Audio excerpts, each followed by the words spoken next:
Analysis क्या है। Friends, हम में से हर वो व्यक्ति जो कि मार्केट के अंदर है, जाने अनजाने उसने एक ना एक बार वॉरेन बफेट का नाम ज़रूर सुना है।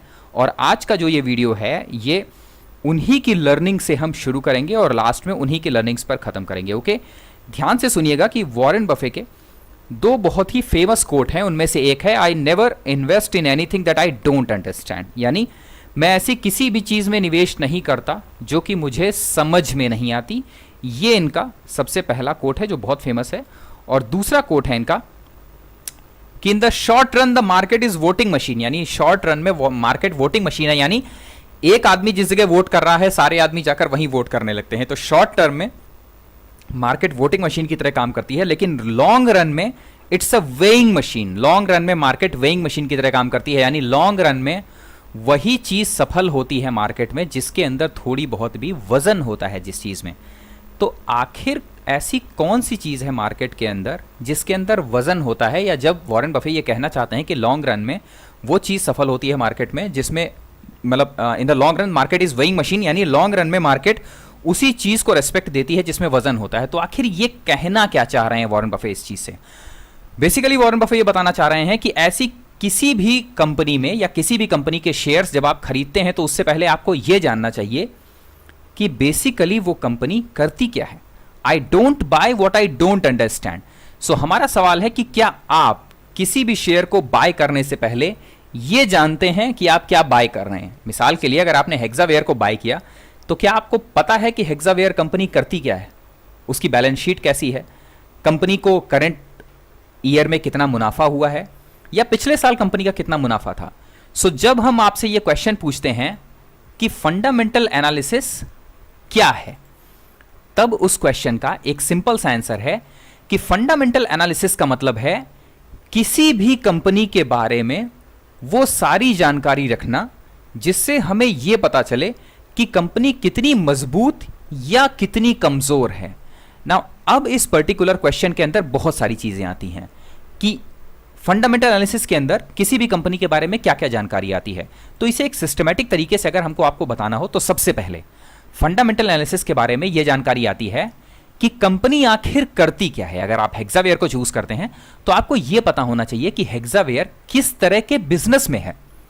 कोई सामान बनाती है, किसी तरह की कोई सर्विसेज देती है पब्लिक को, क्या काम कर रही है कंपनी, किस बिजनेस के अंदर है, यह जानना आपके लिए सबसे पहले जरूरी है फंडामेंटल एनालिसिस के लिए। जब एक बार आप यह जान गए कि कंपनी क्या सामान बना रही है या कौन से धंधे के अंदर है, तब सेकंड चीज है जानना कंपनी के बारे में बेसिक्स। बेसिक्स में कंपनी का करंट रेट क्या है, वॉल्यूम कितना आता है, कंपनी की मार्केट कैप क्या है। फ्रेंड्स, अभी इन जो भी हम वर्ड्स इस्तेमाल कर रहे हैं, अगर इनमें से आपकी कुछ भी समझ में नहीं आ रहा है तो इससे घबराने की जरूरत नहीं है। बिल्कुल शांति से इसे सुनते रहिए। जैसा कि हमने टेक्निकल एनालिसिस में भी कहा था, यहां भी कह रहे हैं, सेशंस 30 कंप्लीट होने दीजिए। 30 सेशंस कंप्लीट होते होते आपके सारे डाउट्स क्लियर हो जाएंगे। अभी सिर्फ और सिर्फ शांति से सुनिए, बिल्कुल लेमैन लैंग्वेज में हम आपको जो भी समझाने की कोशिश कर रहे हैं। ओके, सो सेकंड स्टेप है ये जानना कि आखिर कंपनी की मार्केट कैप कितनी है, अर्निंग पर शेयर कितना है, पीई क्या है, बुक वैल्यू क्या है, ये सारी चीजें। फिर कंपनी के जो प्रमोटर्स हैं उनका कंपनी में कितना हिस्सा है, ये सब जानना। देन कम्स कंपनी की बैलेंस शीट। भाई कंपनी की शेयर कैपिटल कितनी है, कंपनी के ऊपर लोन है या नहीं है, कंपनी के पास में टोटल कैश रिजर्व कितना है आज की डेट में, अगर कंपनी के सनराइज डेप्टर्स हैं तो वो कितने हैं, कैपिटल वर्क इन प्रोग्रेस कितनी है कंपनी की, करंट लायबिलिटीज कितनी है, बुक वैल्यू क्या है। फिर कंपनी का धंधा कैसा है, कंपनी एक साल में कितना धंधा करती है, उससे कितना प्रॉफिट जनरेट कर रही है। भाई पिछले साल कंपनी का प्रॉफिट कितना था और इस साल कंपनी का प्रॉफिट कितना है। देन प्रॉफिट मार्जिन्स, पिछले साल की तुलना में इस साल कंपनी के प्रॉफिट मार्जिन्स कैसे रहे। देन क्वेश्चन, कंपनी का कैश फ्लो, भाई कैश फ्लो नेगेटिव में है या पॉजिटिव में है, ऑपरेटिंग एक्टिविटीज से कितना हो रहा है, कंपनी निवेश पर कितना खर्च कर रही है।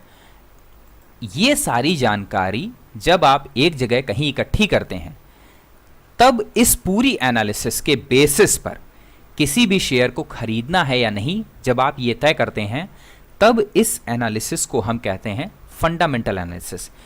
बेसिकली लंबे समय में कोई शेयर अच्छा परफॉर्म करेगा या नहीं, ये इस बात पर तय करता है कि कंपनी के फंडामेंटल्स कैसे हैं। अगर हम बिल्कुल लेमैन लैंग्वेज में कहें ना तो फंडामेंटल का मतलब है कि कंपनी अंदरूनी रूप से कितनी मजबूत है अपने धंधे को लेकर। कंपनी कितना बढ़िया धंधा कर रही है, जितना बढ़िया धंधा करेगी उतने बढ़िया उसके फंडामेंटल्स होंगे, आप ये कह सकते हैं बिल्कुल लेमैन लैंग्वेज में। और हमेशा ध्यान रखिए फ्रेंड्स कि थोड़े समय में तो आरकॉम और सुज़लॉन जैसी कंपनियां अच्छा धंधा कर सकती हैं, लेकिन लंबे समय में अगर कंपनी की बैलेंस शीट या कंपनी के फंडामेंटल्स या कंपनी का धंधा अगर अच्छा नहीं है ना, तो लंबे समय में जो वॉरेन बफे ने कहा है कि market is a weighing machine, वो अपना असर डालती है। सवाल कैसे? ध्यान से देखिए, कई बार यूट्यूबर बहुत सारे ऐसे हैं, यूट्यूब पर आपको हजारों चैनल्स ऐसे मिलेंगे जिनमें बहुत सारे लोग इंट्राडे ट्रेडिंग या फिर ऑप्शन ट्रेडिंग की तारीफ ज़्यादा करते हैं। वो कहते हैं कि आपको इंट्राडे ट्रेडिंग या शॉर्ट टर्म ट्रेडिंग या फिर ऑप्शन ट्रेडिंग करनी चाहिए, और वो कहते हैं कि फंडामेंटल एनालिसिस काम नहीं करती।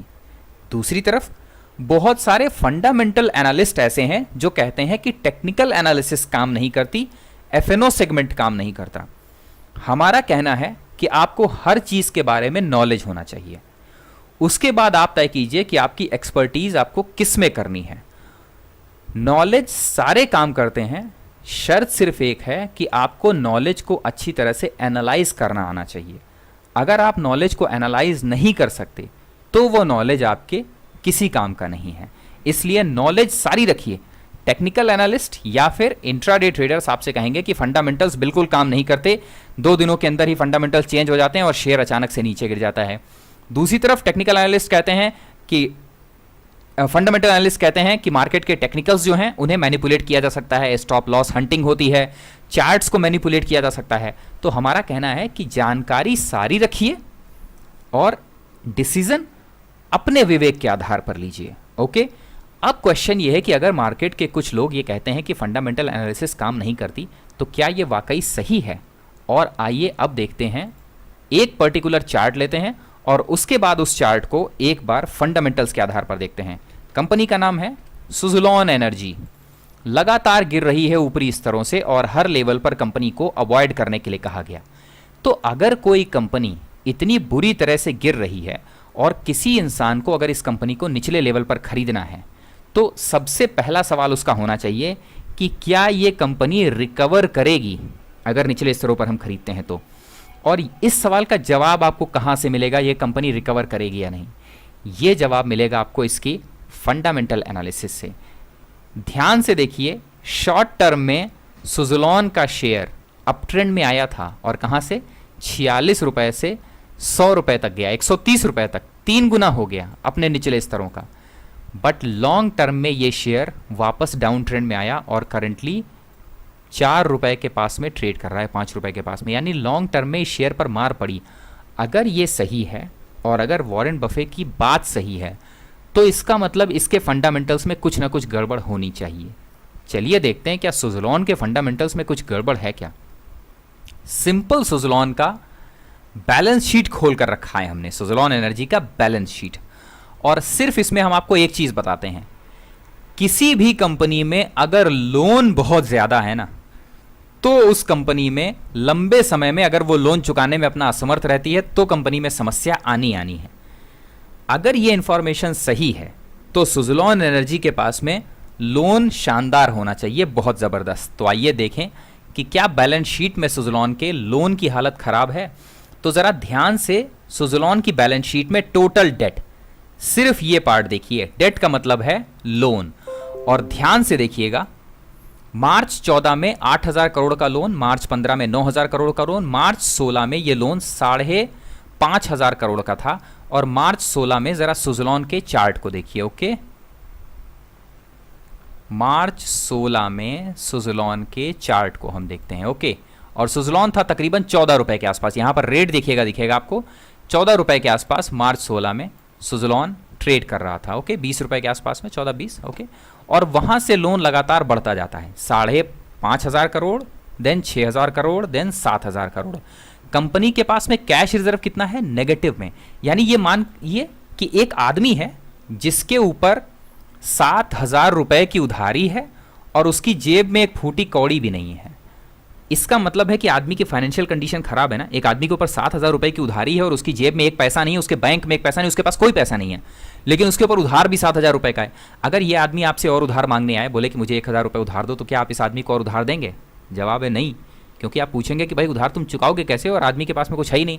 तो इसका मतलब ये चीज़ इसके चार्ट पर दिखनी चाहिए। और लगातार सुज़लॉन के चार्ट को देखिए, मार्च 2016 से कॉन्टिन्यूसली, ये मई 16 है, मार्च 16 लगाते हैं इसका, मार्च 16, शेयर कॉन्टिन्यूसली डाउन ट्रेंड में है, लगातार गिर रहा है। और ये शेयर, इसकी हालत खराब होनी शुरू हुई थी मार्च 14, उससे भी पहले। जब भी किसी कंपनी के पास में लोन ज्यादा है उसके कैश रिजर्व से, तो कंपनी की हालत खराब होनी है। और आप देख सकते हैं कि कंपनी की हालत खराब है। सेकेंड शेयर निकालते हैं, आरकॉम, रिलायंस कम्युनिकेशन। ओके, इस कंपनी की भी हालत खराब है, आपको पता है अच्छी तरह से, पूरी तरह से गिर रहा है शेयर। 2 रुपए का हो गया है, कहां से गिर रहा है शेयर? 500 रुपए से। अगर ये चीज सही है तो इसका मतलब कि रिलायंस कम्युनिकेशन के फंडामेंटल्स में कुछ ना कुछ समस्याएं होनी चाहिए, और हमको ये चीज उसके बैलेंस शीट पर दिखनी चाहिए। अगर बैलेंस शीट पर रिलायंस कम्युनिकेशन के प्रॉब्लम नहीं दिखी, तो इसका मतलब है कि जो हमारी इंफॉर्मेशन है, इस इंफॉर्मेशन के अंदर कहीं ना कोई कमी है। ओके, सो देखते हैं कि रिलायंस कम्युनिकेशन के बैलेंस शीट पर क्या हाल है। ओके, और फ्रेंड्स जरा रिलायंस कम्युनिकेशन की बैलेंस शीट को ध्यान से देखिएगा। कंपनी के पास कैश रिजर्व 11,000 करोड़ है और कंपनी का टोटल डेट 28,000 करोड़ है। यानी अगर आपको बिल्कुल लेमैन लैंग्वेज में समझाएं तो ये एक ऐसा आदमी है जिसकी जेब में 11 रुपया है, बट इसके पास में उधार 30 रुपए का है और इसको ये उधार चुकाना है। अगर ये आज की डेट में अपनी जेब में मौजूद पैसे से पूरा उधार चुका भी देता है, तो भी इसके पास में करीब करीब 20 रुपए का लोन बचेगा। क्या ऐसे किसी आदमी को आप और लोन देना चाहेंगे जिसके ऊपर अभी भी 20 रुपए का लोन है अपना पूरा लोन चुकाने के बाद? जवाब है नहीं। बैलेंस शीट का एक पार्ट देखते ही किसी भी कंपनी के बारे में आपकी थोड़ी सी आंखें खुल जाती हैं। और अब इसके बाद ये हिस्सा देखने के बाद अगर आपसे कोई लाख कहे कि सुज़लॉन खरीद लो, इतने निचले स्तरों पर मिल रहा है, तो कमेंट बॉक्स में जाकर जवाब दीजिए कि क्या आप सुज़लॉन खरीदेंगे उसका लोन देखने के बाद, या क्या आप रिलायंस कम्युनिकेशन खरीदेंगे उसका लोन देखने के बाद। और क्वेश्चन, हमने क्यों सबसे पहले आपको सिर्फ लोन के बारे में बताया? उसकी वजह यह है कि भारतीय संस्कृति के हिसाब से जो कल्चर हमें दिया गया है, जिसमें हमें हमेशा सिखाया जाता है कि बेटा पहले सेव करो, बचा लो पैसा, जब जेब में पैसा आ जाए उसके बाद खर्च करो। इसलिए सबसे पहली चीज जो हमारी समझ में आती है वो है कि उधार बुरी चीज है, और वो सही है। लंबे समय में अगर आप अपना उधार नहीं चुका पाते तो वो एक बुरी चीज है। सेम वही चीज किसी कंपनी पर भी लागू होती है। इसीलिए हमने जो सबसे पहला एग्जाम्पल आपके लिए लिया वो है किसी कंपनी में यह देखना कि उधार है या नहीं। इसीलिए आमतौर पर जब आप देखते हैं कि निवेशक, बड़े बड़े निवेशक कुछ बताने के लिए आते हैं तो वो कहते हैं हमेशा डेट फ्री कंपनीज चुनिए, हमेशा ऐसी कंपनीज चुनिए जिनमें लोन ना हो। सो फंडामेंटल सिर्फ एक इंफॉर्मेशन लेकर आपको यह पता चल जाता है कि कंपनी की हालत कैसी है। और कमेंट बॉक्स में जाकर बताइए कि सुज़लॉन या आरकॉम। यह देखने के बाद अगर आपसे कोई कहे कि इन दोनों कंपनियों में निवेश करो, तो क्या आप निवेश करेंगे? जवाब हमें पता है, बट आपके आंसर की हमें दरकार होगी फ्रेंड्स। और आपका आंसर और आपके कमेंट्स ही यह तय करेंगे कि इस सीरीज को हम आगे कितनी तेजी से लेकर जाएं। जितने ज्यादा आपके कमेंट्स, उतनी तेजी से हम इस सीरीज को शुरू करेंगे और कोशिश करेंगे कि जुलाई महीने के लास्ट तक खत्म होते होते फंडामेंटल एनालिसिस के नियमित वीडियोस डालते रहें, ताकि फंडामेंटल एनालिसिस आपकी समझ में आ जाए, जो बेसिक है मोटा मोटी, जो आपके लिए जानना जरूरी है। ओके फ्रेंड्स, सो पूरे इस वीडियो का जो कि तकरीबन 16 मिनट्स का है, अगर क्रक्स निकालें तो फंडामेंटल एनालिसिस बेसिकली है क्या? किसी भी शेयर के बारे में या किसी भी शेयर के पीछे मौजूद कंपनी के बारे में जानकारी जुटाना, जो कि डाटा बेसिस पर कंपनी के बिजनेस के बारे में जानकारी, कंपनी कैसा कर रही है, क्या कर रही है, कौन सा प्रोडक्ट बनाती है, कितना बेचती है, उससे कितना प्रॉफिट जनरेट करती है, और भविष्य में इस कंपनी में आगे ग्रोथ की कितनी संभावनाएं हैं, इस जानकारी को जुटाना ही फंडामेंटल एनालिसिस कहलाता है। और इसी शेयर को, किसी कंपनी के शेयर को चार्ट पर देखना कहलाता है टेक्निकल एनालिसिस। तो ये है सबसे पहला वीडियो आज का।